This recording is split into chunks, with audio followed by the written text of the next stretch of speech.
Before we dive in, viewer discretion is advised. This content is what happens when Hollywood legend walks into a morning show studio and refuses to play by the rules. The sun is barely up, but the Good Morning America set is already buzzing like a beehive. The lights blaze down from above, washing everything in a flawless glow. Producers huddle behind the cameras.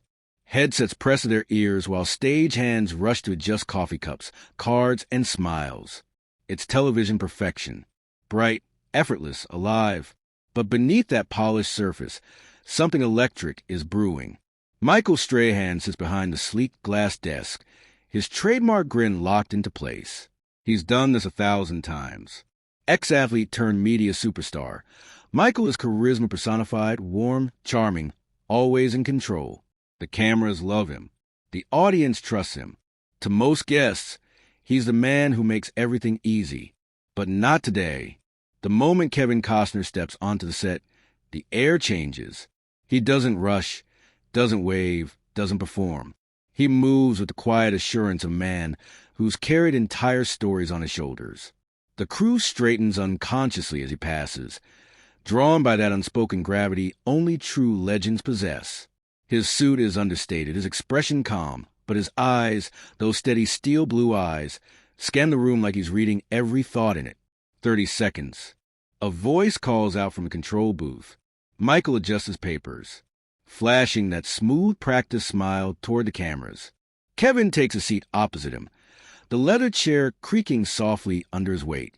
There's a stillness about him that doesn't fit the morning show tempo, while the rest of the room hums with caffeine and routine. Costner sits motionless, a man carved from focus. 10 seconds to live. The floor manager counts down with raised fingers. Michael leans in slightly, still smiling. "This is going to be fun," he says under his breath.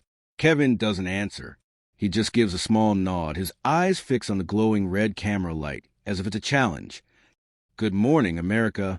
Michael bursts out as the theme music fades. His voice booms, warm and confident. "We got a special guest joining us today, Hollywood royalty himself, Kevin Costner."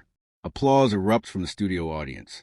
Kevin offers a polite smile and nod, the bare minimum of morning show enthusiasm. He's here to talk about his new Western series, a project the producers are hyping as a nostalgic return to his roots. Michael turns toward him, radiating charm. "Kevin, it's great to have you back." "Thanks for having me," Costner replies, his voice low and steady, carrying a weight that silences even the background chatter. For a moment, everything looks picture perfect, the kind of easy conversation that fills millions of living rooms before breakfast. But as the applause dies and the first question forms on Michael's lips, Kevin's eyes meet his. It's not just eye contact. It's a silent, razor-sharp appraisal. Something flickers between them, barely noticeable to the casual viewer, but impossible to miss in person. The lights still shine. The audience still smiles. The cameras still roll. But under the surface, the temperature in that room shifts. It's subtle, like the quiet before a storm. Neither man says a word about it. They don't need to. The real conversation hasn't even started yet. But in that look, calm, steady, unblinking, everybody who's paying attention can feel it. The storm is coming. The first question seems innocent enough. Michael leans forward, his trademark charm in full swing, voice smooth as honey. "Kevin, you return once again to the Western genre, a space where you made such an incredible mark over the years. Some critics are saying this new project feels like you're retreading old ground. What do you say to that?" The words hang there, light and casual on the surface, but the moment they hit the air, something shifts. Kevin's posture doesn't change at first. He sits still, one hand resting on his knee, eyes lowered for half a breath too long. It's subtle, so subtle that most of the audience misses it. But the crew doesn't. They feel it immediately. That pause, that stillness. It's the sound of someone choosing their next move very carefully. Michael keeps smiling, unaware, or maybe pretending not to notice the drop in temperature. Around them, the studio lights hum quietly, a steady electric buzz filling the silence that follows. Somewhere behind the cameras, a stage hand exhales just a little too loud. Kevin lifts his head slowly. The warmth that usually sits behind his gaze is gone. What replaces it is something cooler, sharper, a shift from actor tactician. Retreading old ground, he repeats, his tone calm, controlled. That's an interesting way to frame it. Where? Michael chuckles softly. Try and keep the rhythm alive. Well, you've given us times dances with wolves, asterisk, asterisk, open range, asterisk, asterisk, Yellowstone times classics. All of them. I think people are just curious about how this new one sets itself apart. Kevin leans back, studying the way a poker player studies his opponent before the final card. Let me ask you something, Michael, he says, his voice dipping an octave lower. When you played football, did you only throw one kind of pass, or did you adjust based on what the defense was giving you? The question lands like a dart. Michael blinks, caught off guard. He tries to laugh it off. Well, I was a defensive end, so I didn't really throw passes, he says, that easy grin flickering at the edges. Kevin doesn't smile, but you get the point. The studio feels smaller now, tighter. The laughter that usually echoes from the audience doesn't come. Even the floor manager lowers his cue card halfway, uncertain whether to signal for a commercial break. Michael shifts slightly in his chair, straightening his back. Of course, he says, tone softening. I just meant that some people see this as familiar territory for you. Kevin tilts his head, voice steady but edged. You mean the American West? The stories about survival, sacrifice, and the moral cost of progress. You think those stories stop being worth telling just because I've told them before? There's no hostility in his tone, but the weight of it fills every inch of the room. The audience can feel it, the faint tightening in their chests, the realization that this isn't going to be another polite celebrity chat. Michael forces a nod, but his eyes dart to the teleprompter, as if searching for a lifeline. He opens his mouth, but Kevin's still speaking, calm and relentless. These stories aren't about nostalgia, Michael. They're about foundation. They're about who we are, who we've been, and what we've lost, trying to get where we are now. The words cut through the air like cold steel. No one moves. The control room is silent. Someone whispers, "Do we cut to break?" But no one answers. Michael adjusts his tie, a small flicker of discomfort crossing his face. He's not used to losing control on his own stage. Kevin finally leans forward, elbows on his knees, voice dropping into a quiet, deliberate rhythm. Retreading old ground, he repeats one more time, this time with a faint smile that doesn't reach his eyes. That's an interesting way to frame it. The moment stretches long enough to feel dangerous. The smile fades from Michael's face. The air feels heavy, charged. Somewhere in the audience, someone swallows hard. They don't know what's about to happen next, but they can feel it. Something is cracked open. And for the first time that morning, Good Morning America doesn't feel good at all. Michael clears his throat, his smile tightening like a rope around his face. Well, he says, trying to laugh, I think a lot of people just want to know what's new this time around. Kevin, you know what makes it different? Kevin's eyes narrow just slightly. That glint of steel still there.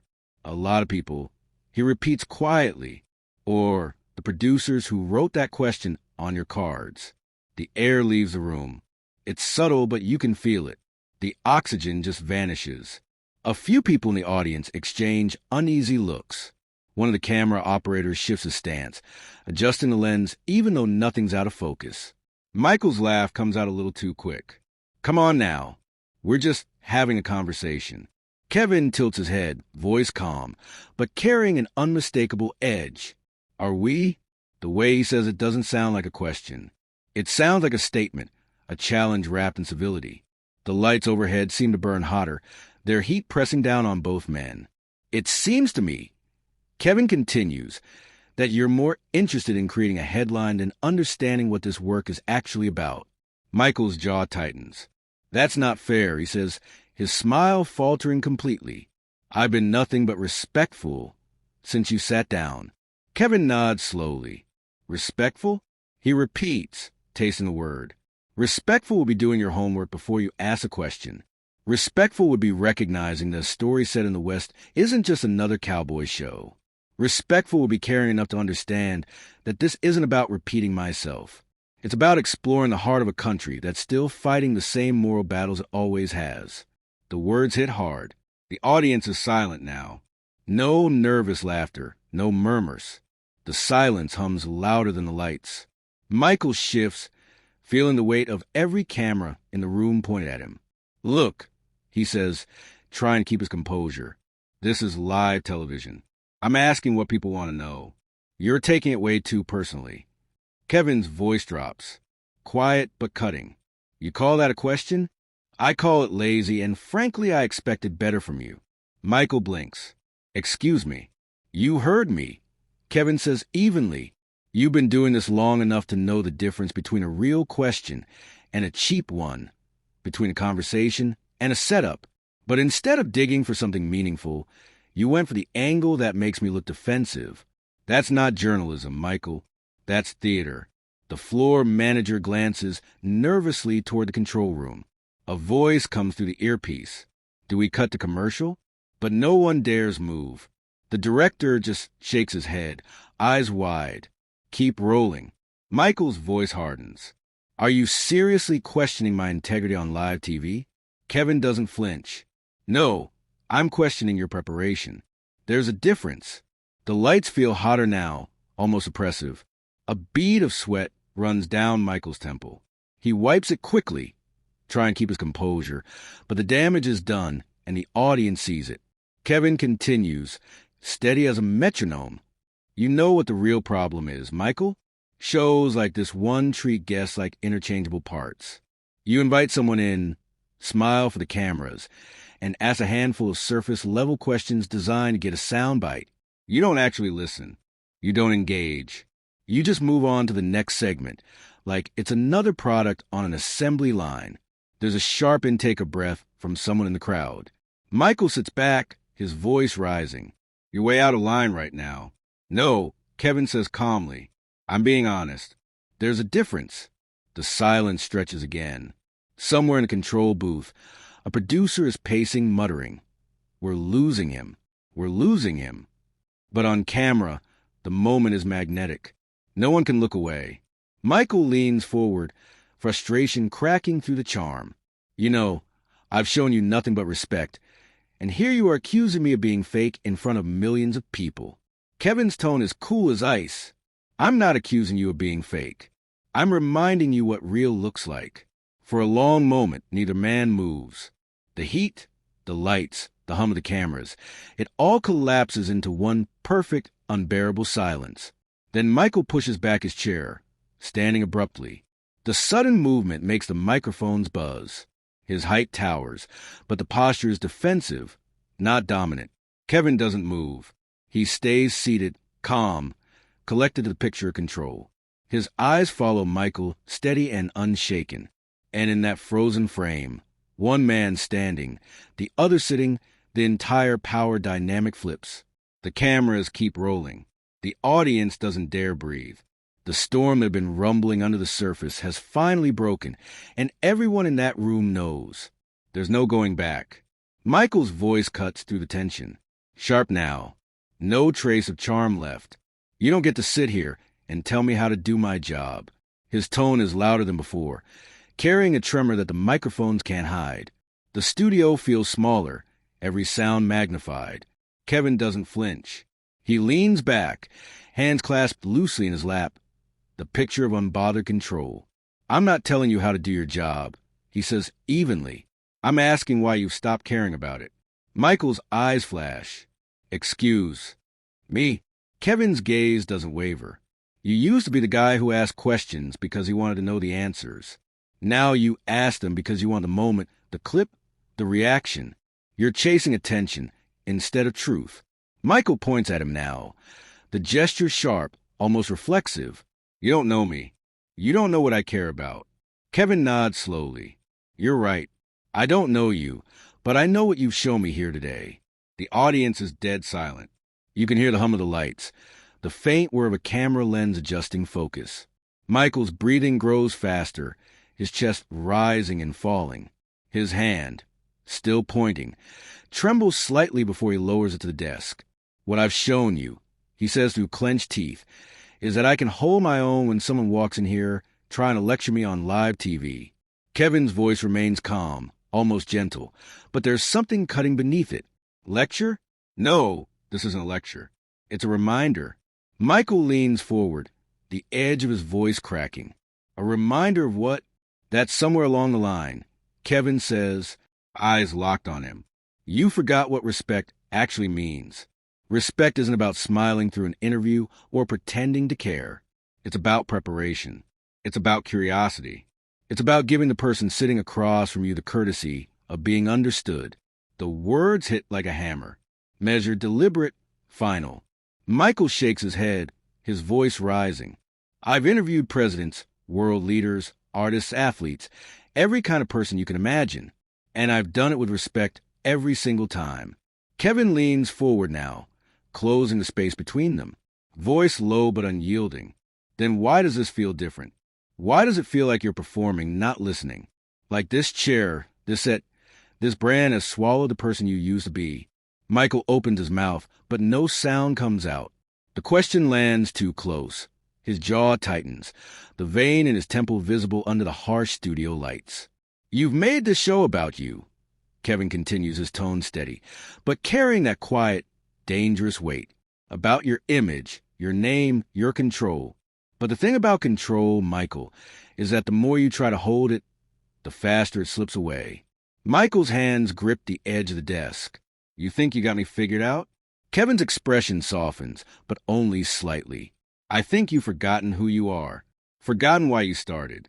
You used to stand for something real. Now you stand for what trends. The words slice through the air. There's no shouting, no theatrics, just precision. It's the kind of truth that leaves bruises. For a long beat, neither man speaks. The silence is heavy, almost tangible. The crew behind the cameras has stopped moving entirely. Someone in the control booth whispers, "We can't cut now." The director just shakes his head. Michael finally exhales, his voice quieter but still tense. So that's what this is? You're testing me? Kevin's answer comes soft but certain. No, I'm showing you the mirror. What you do with what you see, that's up to you. The lights seem to flicker for a moment. Or maybe it's just the heat pressing down on them both. Michael leans back in his chair, his eyes flicking down to the desk, then up again. His breathing slows. Kevin stays perfectly still, unblinking. The room feels suspended in time. The energy that once crackled with confrontation now hums with something deeper realization, discomfort, truth. The camera slowly pans toward the audience. Rows of faces frozen mid-breath, eyes wide. No one moves. No one claps. No one coughs. They're witnessing something raw, unscripted, impossible to look away from. In the silence, the hum of the lights becomes the only sound. It fills the air like a heartbeat. And for a moment, it's not just television anymore. It's something far more dangerous. Honesty, live and unfiltered. The silence stretches, so long it feels like time itself has stopped breathing. Michael's shoulders rise and fall as he exhales, his expression caught somewhere between defiance and defeat. Then slowly he sinks back into his chair. The movement is small, but it feels monumental, like a flag being lowered after a long battle. He studies Kevin for a moment, the fury in his eyes giving way to something quieter. All right, he says finally, his voice lower, steadier. Tell me then, what should I have asked you? The tension in Kevin's jaw eases. For the first time since the camera started rolling, he looks less like a man on defense, and more like someone ready to share something real. He leans forward slightly, resting his hands on the edge of the desk. The hard lines of confrontation fade from his face, replaced by a tired honesty. You should have asked me why, he says softly. Why after everything, after times? Yellowstone asterisk. After all the success, I walked away from something guaranteed. Michael listens, really listens. No scripted smile, no nodding for the camera, just quiet attention. Kevin's voice lowers. Steady, almost meditative. I left because I was comfortable. Too comfortable. And comfort kills art. It dulls your instincts. Makes you afraid to take risks. Asterisk Yellowstone Times was a success beyond anything I imagined. but it also became a machine. Predictable, safe, and the moment you start choosing safety over truth, you stop being an artist. The room feels different now. The heat from the lights doesn't seem harsh anymore. It feels warm, human. Every word Kevin speaks carries a weight that draws everyone in. I want to tell a story that scared me again. He continues. Something that could fail. Something that mattered more than ratings or algorithms. This new series. It's about two brothers divided by the Civil War. About loyalty, betrayal, and what happens when love and duty tear each other apart. It's not flashy. It's not built for social media. It's slow, painful, honest, and that's exactly why I had to do it. Michael nods, his features softening. You left certainty for struggle. Hey, Kevin allows himself a faint smile. Yeah, I left comfort for purpose. Everyone tells you to chase success, but no one tells you how to walk away from it when it starts changing you. There's something in the way he says it, a quiet weariness that comes from decades in the spotlight. From fighting for stories that mean something in a world that rewards the shallow and the safe. I'm not just making another Western, Kevin says, his eyes glinting under the studio lights. I'm trying to hold on to the soul of storytelling, to make something that doesn't beg for approval, that doesn't apologize for being hard to watch or hard to feel. Michael leans forward, elbows on the desk, completely absorbed. The hostility between them has dissolved into a fragile kind of understanding. Two men from different worlds finding common ground and honesty. You know, Michael says quietly, most people would have stayed, played it safe, collected the paycheck. Kevin's voice drops to almost a whisper, but the words echo through the room. I'm tired of playing it safe. The air shifts again, but this time it's not tense. It's reverent. The crew stands frozen. Not from shock, but respect. Even the control room is silent. Every hand hovering over buttons that no one dares to press. For the first time that morning, there's no performance, no persona, no pretense, just truth. Raw, unfiltered, human. Kevin looks across the table, his tone softer now. That's the thing about art, Michael. It only means something if you're willing to risk something for it. Michael nods. And for a moment, they're not interviewer and guest anymore. They're two men staring at the same mirror, seeing themselves reflected back in all their flaws and courage. The studio stays silent, suspended in that fragile peace. And in that stillness, Kevin Costner's final words settle over the room like a vow. I'm tired playing it safe. Michael's tone has changed completely now. The edge is gone. What remains is curiosity, honest, unguarded. He leans forward slightly, his voice quieter, more careful. So tell me, Kevin, what do you want people to feel when they watch it? Kevin takes a moment before answering. His hands rest on the table, fingers still, his gaze drifting somewhere past the lights and cameras, as if he's looking straight into the story itself.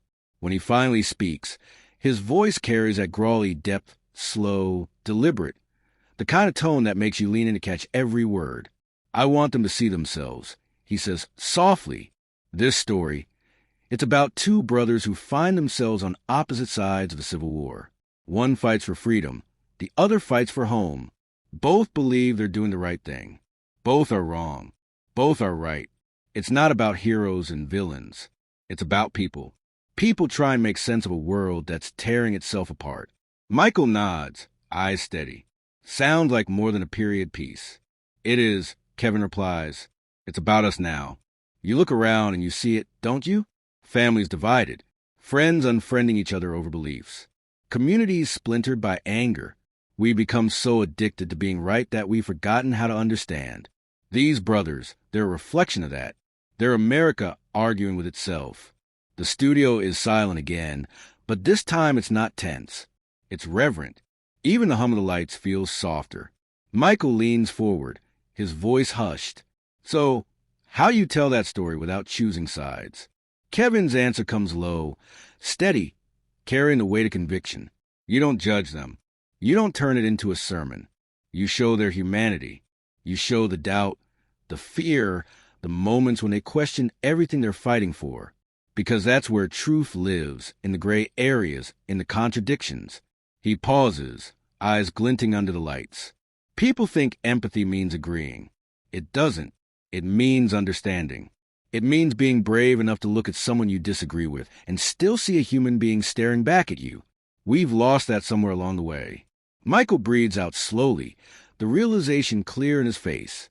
You're not just talking about the show. Kevin shakes his head. No, I'm talking about all of us. About how art is supposed to wake us up. It's not meant to make us comfortable. It's meant to make us question the things we take for granted. There's something raw in his voice now. Something unpolished and true. When I look at these two brothers on screen, I see every argument happening in this country right now. We've stopped listening. We've started labeling. We draw lines, build walls, and call it conviction. But at the end of the day, all of us are just trying to survive what we believe in. Michael nods slowly, absorbing every word. His usual composure is gone. There's no act, no practice reaction, just a quiet awe of someone being moved. That's heavy, he says finally. It should be, Kevin replies. His voice dips even lower now, rough with emotion. Art should be heavy. It should challenge you. It should force you to sit in the discomfort and ask, what would I do? Who would I be in that story? That's how you grow. That's how you remember you're still human. For a long moment, neither man speaks. The energy in the room has shifted completely from confrontation to communion. There's no longer a guest and a host. No more performer and interviewer. Just two people sitting under blinding lights, finally having a real conversation. Michael's voice breaks the silence. Quiet but sure. That's what real storytelling is, isn't it? Kevin looks at him, a small smile tugging at the corner of his mouth. That's the only kind that matters. Michael nods again, his eyes holding steady on Kevin's. That's real art. Kevin's gaze softens. Exactly, he says, the words hanging in the air like a final chord. That's real art. Michael sits back, his hands clasped together on the desk, eyes lower for a long moment. The silence between them isn't heavy anymore. It's calm, reflective, like the space after a storm. When he finally speaks, his voice is quieter than it's been all morning. You're right, he says. I was surface level. I came in with my questions pre-written, not realizing there was something deeper sitting across from me. Kevin studies him, then nods once. There's no gloating in his expression, no trace of victory, just quiet respect. Nobody's perfect, he says gently. The only thing that matters is that you listened. Michael's eyes lift to meet his. Steady now. I did. And I'll tell you something. I've been in this chair for years, interviewing some of the biggest names in the world, and I can't remember the last time someone made me think like this. Kevin gives a small smile, the kind that doesn't belong to celebrity, but to a man who's just been understood. Then, maybe that's what today was about, he says. Not the show, not the series, just two people remembering how to have a real conversation. For a moment, neither man moves. Then Michael extends his hand across the desk. The gesture is simple, but carries the weight of everything that's been said, everything that's been felt. Kevin looks at it, then takes it firmly. No hesitation. The handshake isn't rehearsed. It's raw, grounded, earned. The studio audience, who's been sitting in stunned silence for nearly 20 minutes, finally exhales. Then, like a wave breaking free, applause fills the room. It's not the polite timed applause of daytime television. It's real. It's loud, spontaneous, emotional. People aren't clapping because the segment is ending. They're clapping because something true just happened in front of them. Something unscripted and human. Michael glances toward the audience, then back at Kevin. You know, he says, his voice almost lost in the applause. When you walked in here, I thought this was going to be easy. Quick questions, a few laughs, 10 minutes, tops. Kevin chuckles softly, and instead you got your teeth kicked in. Michael laughs an honest, unfiltered laugh, the kind that comes from relief. Yeah, he admits, but I needed it. Kevin leans back, smiling. We all do sometimes. We all need someone to hold us accountable. That's how we grow. The applause swells again, echoing through the studio like a standing ovation. For the first time all morning, the energy in the room feels light. Not artificial, Not forced, just real. As the control room scrambles to close out the segment, the camera lingers on the two men at the desk. Michael looks into the lens, his tone sincere. Kevin Costner's new series premieres next week. And if what we just experienced here is any indication, it's going to be something special. Not because it's comfortable, but because it's honest. And maybe that's what we all need more right now. Kevin nods, meeting the moment with quiet conviction. That's all I've ever tried to do, he says. Tell the truth as I see it, and hope it means something to someone who's still looking for what's real. The camera starts to pan upward. The lights dim slightly, softening the glare. The applause fades into a kind of reverent silence broken only by the hum of the studio equipment. It feels like everyone in that room, every crew member, every audience member, every viewer at home has been holding their breath and is just now learning to breathe again. The image lingers for a beat longer than usual. Two men, once adversaries, now sitting in quiet understanding beneath the glow of studio lights. No acting, no pretense, just truth. And as the screen begins to fade, a single line seems to hang in the air, unspoken but undeniable. In an age built on performance, sometimes the bravest thing you can do is tell the truth. Even when your voice trembles, the lights dim completely. The show moves on. But what just happened doesn't fade with the credits. It lingers in the air, in the audience, in the hearts of everyone watching. Because for a fleeting, fragile moment, live television remembered what it was meant to be. Human,